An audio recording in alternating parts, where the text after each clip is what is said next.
welcome to my channel. My name is Giusi and I'm an intuitive healer, and I talk about all kinds of topics that have to do with our healing subconscious patterns, and also my autistic journey. And so, welcome. If you're new here, thanks for being here. And if you can, I would appreciate if you like and subscribe. And if you're not new here, then you may have noticed that I dyed my hair. So I used it's not permanent. It's washout, and it's black dye. I dyed my hair because of I did my costume. I don't know how to put. I'll post a picture in my what's it called, the community section of here. I'll post a picture of like what my Halloween costume was. I was the bride of Frankenstein. It was kind of impromptu, and I kind of had some things missing part of my costume, but it's okay. I did it this past weekend. So I'm going to show you something that I did that I thought was really cool. And I'm not someone who is, I have mixed feelings about like AI and things like that, but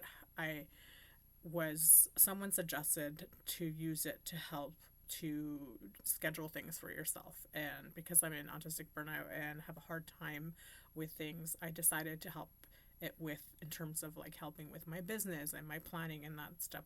And I also asked it to help me to schedule my YouTube videos, and I wanted to figure out how to do that, and I thought that was a great idea, so I did. And so it came up with this lovely little list of like of the topics of my videos, based on the things that I want to talk about. It was very clear about the things I wanted to discuss. So today's video, as you saw by the title, is talking about how to create a safe space at home and why that is very important if you are someone who is autistic or neurodivergent, but especially for people who are autistic, because we have like, massive like sensory demands. I don't know what you want to call it. That's Massimo. He's having some kind of zoomies. You okay, buddy?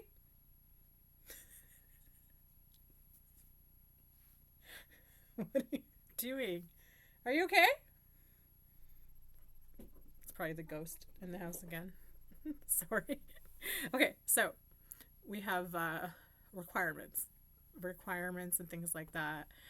Like right now, my big light's on, and I have it because my light is so dark here all the time, and I don't have special lights for my camera. So I have the big lights on right now so that I can have light for this video, and I hate it, but it's important so people can see me. So, but the importance of creating a safe space, and how tips on designing a space, and how your environment does affect your your mood and all these things. So that's what we're gonna talk about today. So your space at home, why it's important to create that safe space, whether it's your bedroom or your own space. Now, let me share a backstory of myself. I have 3 sisters. I don't know if I've mentioned that before, but there's 3 of us. And growing up at home, there's 2 of us in one room and 2 in another room. So I didn't get my own room. I'm Italian, by the way, so it's very normal for us to live at home. So we were much older in life. It was one of those things, and I'm older. I come from an older generation. So, you don't leave home until you're married. So, good Catholic Italian girl, don't leave until you're married kind of thing. So,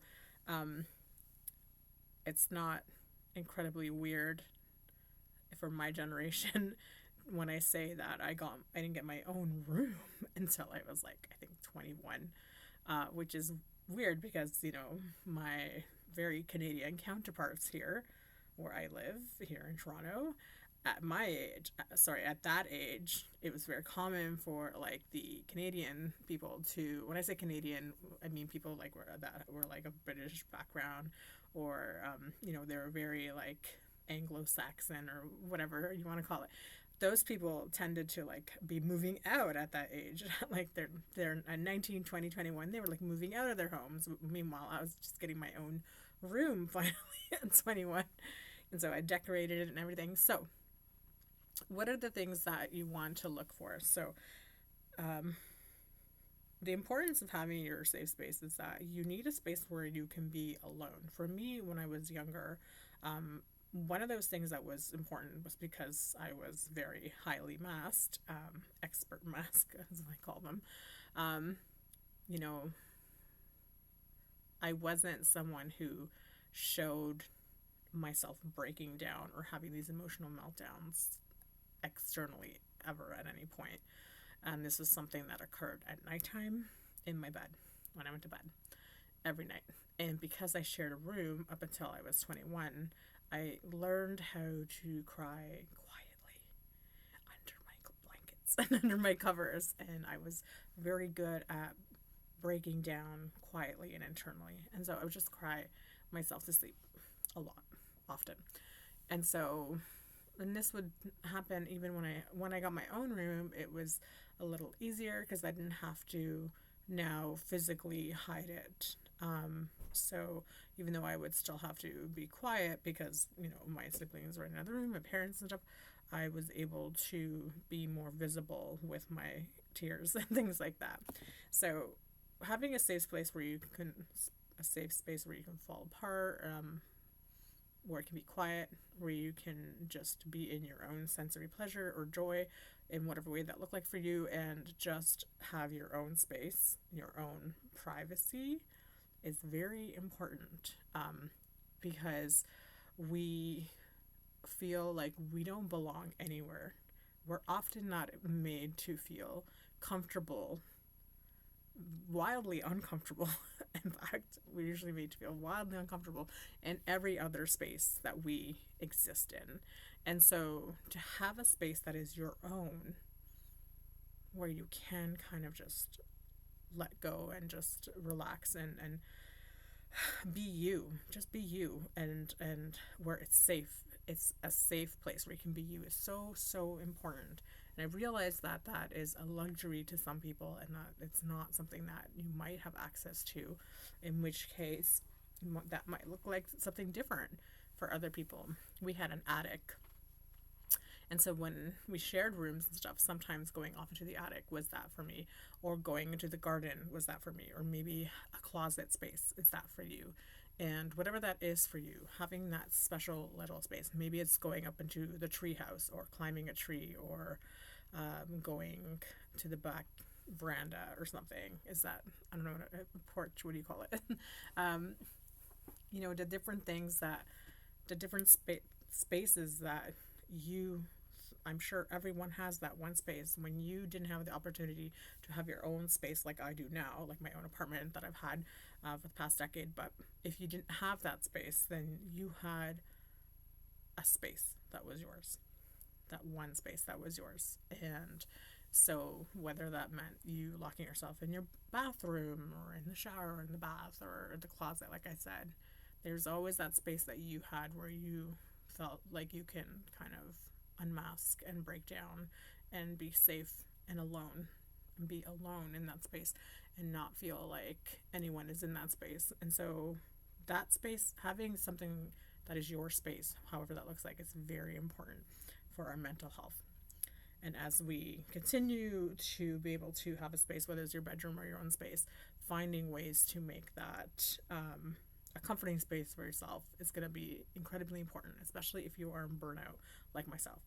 So, tips for designing your space if you have a space, things to keep in mind. When I came into this space, at first I thought about like all the ways I wanted to decorate it and make it look so pretty and everything. And then I realized quickly that like I needed something that just felt comfortable and cozy for me. And I didn't want it to feel sterile and like a catalog. It just needed to look kind of just cozy and just like very, it had to feel like me. Like it had to feel like it was just lived in, and that there was like personality around me and things. And so that often meant like right now everything's in shambles because like that bookshelf has to be loaded with books still, but just like things all over the place. I have like little knickknacks and things all over the place. That's the number one thing. It's having some of my things around, things that were pleasing to the eye, things that I liked to see and have that reminded me of certain things were always around me. Lights was a big thing for me. I this apartment has pot lights, which I hate, absolutely hate. They're so bright, and they're split in two sections, right? This is the dining room area, and this living room area is on the other half of the room, and so they're when the lights are on, they're really, really bright, and I can't stand them. And so I only have lamps that I use, which looks really bright there, but it's not that bright.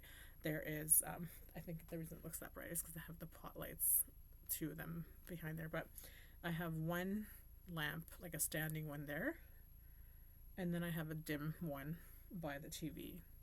And so usually if it's dark, I'll have the lamp on there and my little lamp on, and then when it gets close to evening, when I'm winding down, I'll shut this one off, and I'll have only the small tiny lamp. And I also have two salt lamps, which are very dim and that have the nice soft glow. So if you like dim lighting, you will love salt lamps. You can get them pretty cheap. A lot of places have them for cheap. You can even get them at places, I'm pretty sure like Walmart and stuff has it too. You can get them online. I'm sure Amazon has them. And they also have like very good healing properties. Salt lamps, sorry, my back is like very painful right now, so I'm trying to stretch it out. So you can get salt lamps, and they are very, very soothing. They have really wonderful healing benefits as well, calming, and so the warm glow is just like really nice. And so one thing to keep in mind about the salt lamps, people say that they're not good if you have pets or something about like if your pets lick them, that it's very dangerous, especially for cats. I have two salt lamps and two cats, and they do not go near the salt lamps ever. So I'm not really concerned about it. They're not interested in licking the salt lamps. They've never done that. They do not care for them. So just make sure you pay attention to that, because they can be potentially fatal to them if, I don't know if fatal is the right word, but hazardous or something. So do keep an eye on them. And then, what else? I have like pillows everywhere because I need pillows. I have a couch that is my spot. It is my spot, the couch. And it's set up with multiple pillows so that when I'm going on the couch to lay down, especially if I'm having like a hard day or a meltdown or not feeling good or I'm burnt out, I'm tired, my battery's low or whatever, that is my spot on the couch.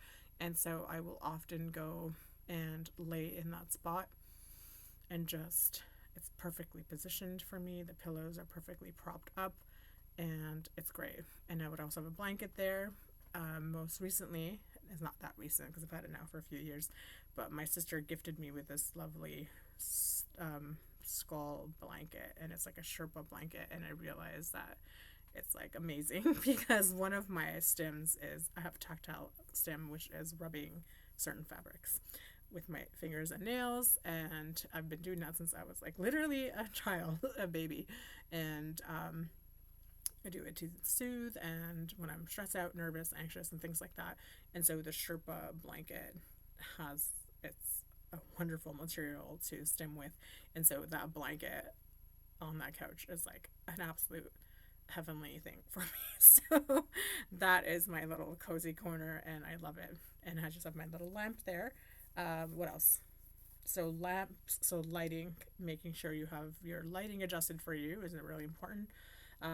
Favorite items, things I can stim with. I have also one of those little copper rings, acupressure rings from Sage, my coffee table, and what else? I'm just looking around trying to see what I have. Pretty much that's it. And I have maracas.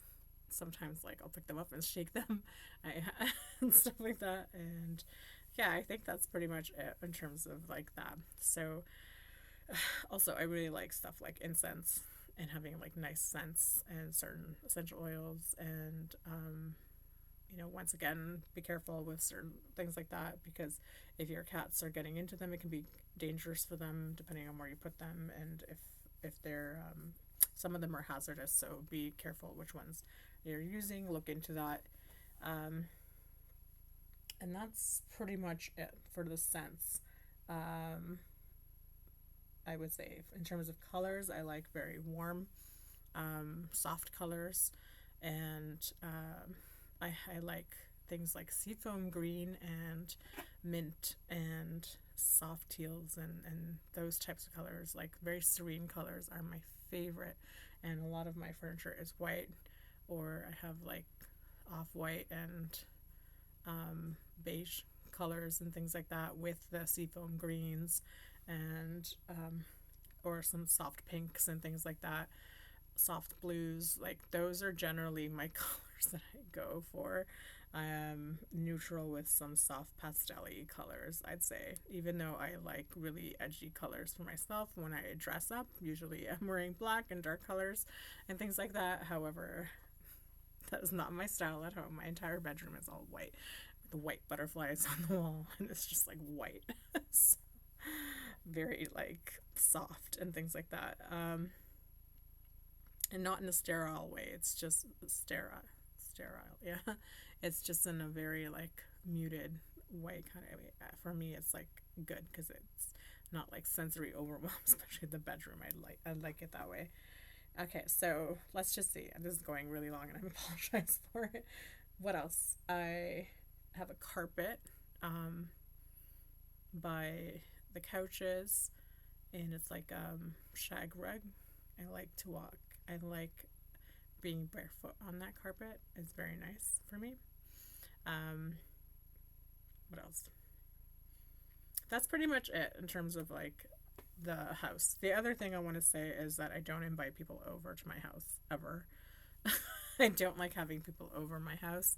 I am very selective. I don't like people in my space at all. Like, especially because since I've been in burnout, it's been really hard for me you know, just to keep up with like tasks around my house and stuff like that, and executive functioning and things like that. It's just been like really, really, really challenging for me. And so that alone is like really hard for me to bring people into my space because I have like, I feel like ashamed and all these things. So I just don't like having people in my space. Also, I cultivated like this beautiful energy in my home. I have things set up with candles. I play healing frequencies all the time and just have like this beautiful energy in here that sometimes I'm like really particular about, bringing in other energies, and I'm very like aware of what they're bringing in, and that I don't want any of that in my space right now, especially right now when I'm trying to relax and not be in burnout.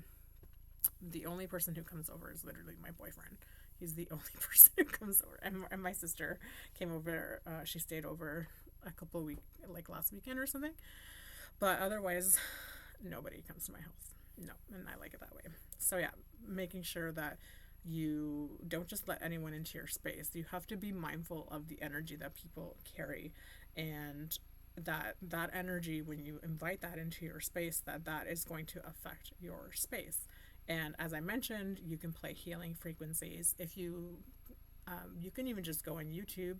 There's all kinds of videos there that have like binaural beats and healing frequencies and things like that you can play in the background that can help you with your anxiety or help to clear the room energy and things like that, and that's very helpful.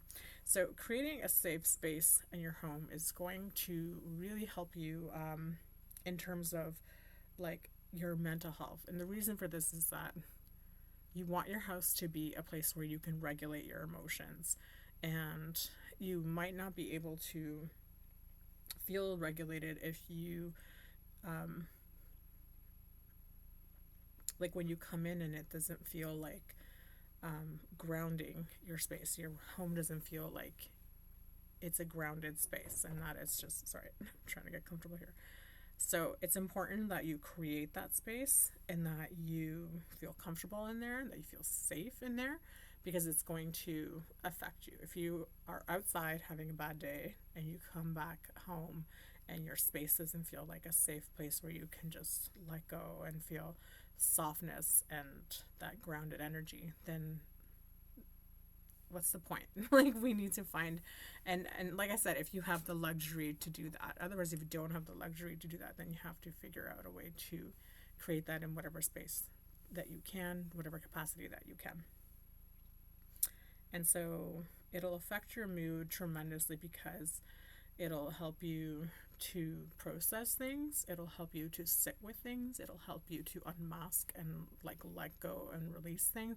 It'll help you to just be in your emotions, and that you don't have to hide, and that you don't have to feel like you're going to be judged or attacked or any of those things. So your space is yours and yours alone, and it should be a safe space for you to be in any way that you need to be. And so it's important for you to make that how you need it to be. And don't worry so much about the how tidy it is. That's irrelevant in the grand scheme of things. Although I do say, like, I I had a problem. I used to have a problem with like always coming home, and when I would come home from work, like and work in an office and stuff, I would always like just drop all the extra papers and pamphlets on my table, and then I would just do that continuously. And then my books, because I was in school too, I would just drop everything on my table, and then eventually there'd just be piles gathering on my table. And I'm sure everyone can relate to this, like with piles and piles. And so eventually I just had like stacks and piles on my table, and I didn't have a table anymore. And so I did a really good job of cleaning the table so that it's always clean, and now I never put anything on the table anymore, so that I can maintain like, well, it's just my decoration with my tray and stuff like candles and stuff, but I don't store anything like that on the table anymore. Right now it's my shelf. You find somewhere else to do it. The shelf's like that. It feels like it's getting busier, like more packed and packed as I go along. But finding a space, a central space that you can try to keep clean, so that when you walk in you have this like space that's clean. Like my area where the couch is like pretty, there's nothing there, it's not like cluttered there. And the spaces where you need to sit and hang out, if you can keep those places like more clear, so that, because you know, if your place that you're sitting is cluttered, then it makes it a little bit difficult for your energy to flow and stuff like that too, right? Because of like, what is it, feng shui? I can't say the word. Like that energy is like a real thing, like the way energy flows around us and stuff. And if we want to be in a space, then we have to try to find places that you can not have cluttered. And I get it that you're gonna have piles. My bedroom is the place that probably should be the most uncluttered, but it is the most cluttered place in my home right now. And it's the easiest place for me to leave cluttered, because I don't spend any time in my bedroom ever. I literally just sleep in my bedroom, and that is it. I don't spend time in my bedroom, and so I feel like I neglect it the most, which I wish I didn't, because it's kind of the nicest room in my space. So this is a very long video talking about my cluttered home. So it's definitely been more cluttered since I've been in severe burnout, because I've had difficulty in addressing those things, as we all know. And I'm okay about talking about it, because it's just a part of life, and I've accepted it, and I'm not gonna feel bad about it, because I really don't care what other people's idea of a good home is, because that's none of my business, and my stuff is none of their business. So, and it's not like they're coming over anyway. So the importance of having a safe and comforting space. We all know that it's important. We know why it's important. We know it affects our mental health and stuff like that. And those are the different tips I gave you to design it. If you have any wonderful tips that you want to share about your space and how you came to be in your space, and what you love the most about your space, and you want to share things like that, please, by all means, share in the comments. I would love to hear about it. And this is my video today. Thank you for being here, and thank you for joining me always, and for having this nice little chat time with me. And if there's anything else you want to talk about, if you want to have a discussion around something, like, by all means, like, write it in the comments, and I can make a video about that. But that's pretty much it. Thank you so much for being here. It's Halloween on the 31st. I'm posting this on the 30th, which is today, which is tomorrow. Today's the 29th. So I'm going to post this on the 30th, which is today now that you're watching this. And yeah, so happy Halloween to those who celebrate. And I'll post a picture of my costume in my community thing, where you post the pictures and things like that. So happy Halloween. Take care. Thanks for being here. Please like and subscribe. I'd really appreciate it. Okay? Take care. Bye.